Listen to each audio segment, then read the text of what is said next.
வணக்கம் நண்பர்களே, முக்கிய செய்திகளை இந்த பதிவில் பார்க்க போகிறோம். முதல் செய்தி என்ன பார்க்க போகிறோன்னா, டாமி ராபின்சன் இருக்கார்ல, தீவிர வலதுசாரி.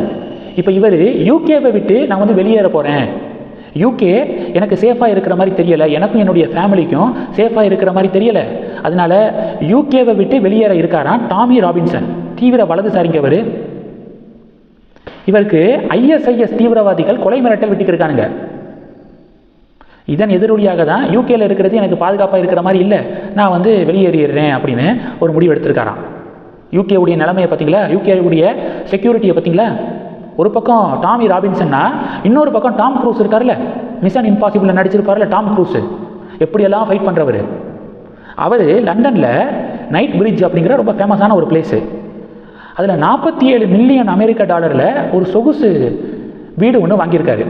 47 மில்லியன் அமெரிக்க டாலர், ஒரு மில்லியன்னா 10 லட்சம், 47 மில்லியன்னா 4.7 கோடி டாலர் மதிப்பில் சொகுசு பங்களா வாங்கியிருக்காரு. இப்போது அந்த வீட்டெல்லாம் விட்டுட்டு அவரும் அங்கேருந்து வெளியேற போகிறாராம். அதுக்கு என்ன காரணம் தெரியுமா சொல்லியிருக்காரு? சமீப காலமாக நைட் பிரிட்ஜில் அவருடைய சொகுசு வீடு பக்கத்தில் நடக்கக்கூடிய மோசமான நிகழ்வுகள் தான் காரணம் அப்படின்னு டாம் க்ரூஸ் அறிவிச்சிருக்காரு.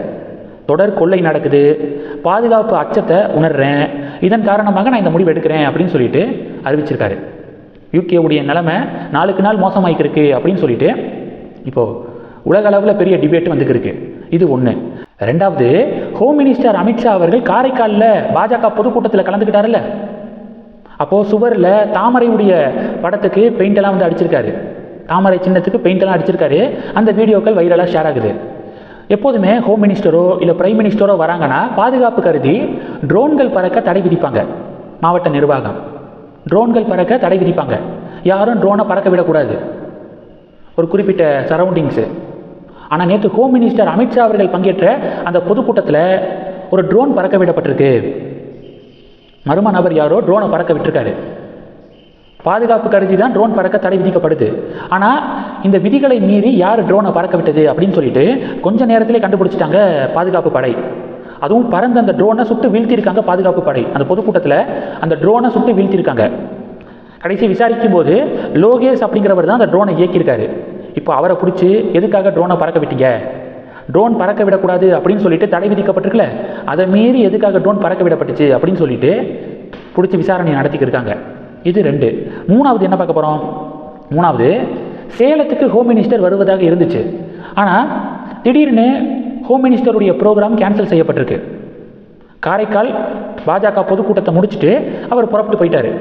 ஹோம் மினிஸ்டர் திருச்சியில் தமிழக பாஜக நிர்வாகிகள்கிட்ட ஆலோசனை நடத்தின மாதிரி தெரியலையே, இப்போ வரைக்கும் தொகுதி பங்கீடுகள்லாம் இன்னும் ஃபைனலைஸ் ஆகலையே, ஏன் ஹோம் மினிஸ்டர் ஆலோசனை நடத்தலை? சேலத்துக்கு வருவதாக இருந்துச்சு ஹோம் மினிஸ்டர், ஏன் அந்த பயணமும் கேன்சல் ஆகிருக்கு அப்படின்னு சொல்லிட்டு பாஜக தொண்டர்கள் சில சந்தேகங்களை எழுப்புறாங்க. இப்போ ஹோம் மினிஸ்டருடைய விசிட் மட்டும் கிடையாது, லாஸ்ட் ஒரு 10-15 நாட்களாக இது மாதிரி தான் சென்ட்ரல் மினிஸ்டர்ஸுடைய தமிழக பயணம் ரத்து செய்யப்பட்டுக்கிட்டே இருக்குது. உதாரணத்துக்கு கடந்த மாதம் ஜனவரி 28, 29 ஹோம் மினிஸ்டர் தமிழகம் வருகை தருவதாக இருந்துச்சு, ஆனால் அது கேன்சல் ஆயிடுச்சு. அடுத்து பியூஷ் கோயல் இருக்காருல்ல, அவர் 29ஆம் தேதி தமிழகம் வருவதாக இருந்துச்சு, அதுவும் கேன்சல். இப்போது பிப்ரவரி 14ஆம் தேதி சேலத்துக்கு ஹோம் மினிஸ்டர் வருவதாக இருந்துச்சு, அதுவும் கேன்சல். தொடர்ந்து பாஜக மேலிட தலைவர்கள் தமிழகத்துக்கு வராமல் ஸ்கிப் பண்ணுறாங்களே, என்ன காரணம் அப்படின்னு சொல்லிட்டு சில சந்தேகங்களை எழுப்புறாங்க பாஜக தொண்டர்கள். பாதி பேர் என்ன சொல்கிறாங்கன்னா, தமிழகத்துக்கு இங்கே தமிழக பாஜகவுக்கு இம்பார்ட்டன்ஸ் கொடுக்கறத விட வெஸ்ட் பெங்கால், அஸ்ஸாமு, புதுச்சேரி இங்கெல்லாம் NDA சர்க்காரை அமைக்கணும் அப்படிங்கிறதுல உறுதியாக இருக்காங்க. ஏன்னா அந்த ரூட்டில் west Bengal BJP, Assam BJP, Puducherry BJP எல்லாம் நகர்ந்துக்கு இருக்கு.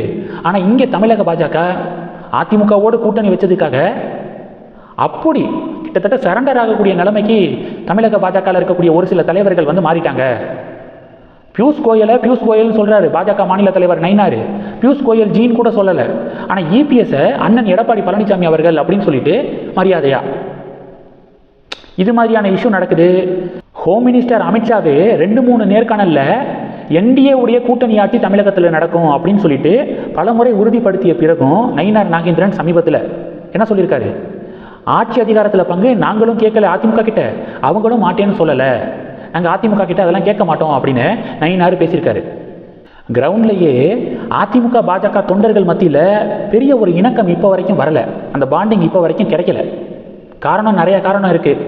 மெயின் காரணம் அதிமுகவுடனான கூட்டணியையே பாஜக தொண்டர்கள் முழுமையாக ஏற்கலை.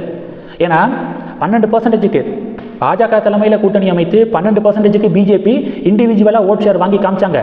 ஆனால் இப்போ அதிமுகவோட கூட்டணி வச்சு அவங்க கொடுக்கக்கூடிய 25-30 தொகுதிகளை வாங்கிட்டு வாக்கு வங்கியை சரிக்கக்கூடிய தவறான முடிவில் பாஜக இறங்கியிருக்காங்க. அதனால அதிமுக மட்டும் இல்லை, எந்த திராவிட கட்சிகளோடையும் கூட்டணி வைக்கிறதுல பாஜக தொண்டர்களுக்கு அவ்வளவா உடன்பாடு இல்லையா? இதனாலேயே தொண்டர்கள் மத்தியில் அவ்வளவு இணக்கம் வரமாட்டேது. ஸோ இதனால் இந்த கிரவுண்ட் ரிப்போர்ட்டெல்லாம் பார்த்துட்டு ஹோம் மினிஸ்டர் எதுக்காக டயத்தை வந்து வேஸ்ட் பண்ணணும் அப்படின்னு சொல்லிட்டு டேரெக்டாக காரைக்கால் புதுச்சேரி போய் அங்கேருந்து புறப்பட்டு போயிட்டாரு அப்படின்னு சொல்லிட்டு பாதி பேர் பதிவுகள் போடுறாங்க. பாதி பேர் அதெல்லாம் ஒன்றும் கிடையாது, அமித்ஷாவுக்கு வேறு ஏதாவது ப்ரோக்ராம் இருந்திருக்கும், அதனால கடைசி நேரத்தில் அந்த பிளான் வந்து சேஞ்ச் ஆகிருக்கும். மார்ச் 1ஆம் தேதி PM மோடி மதுரைக்கு வராரு.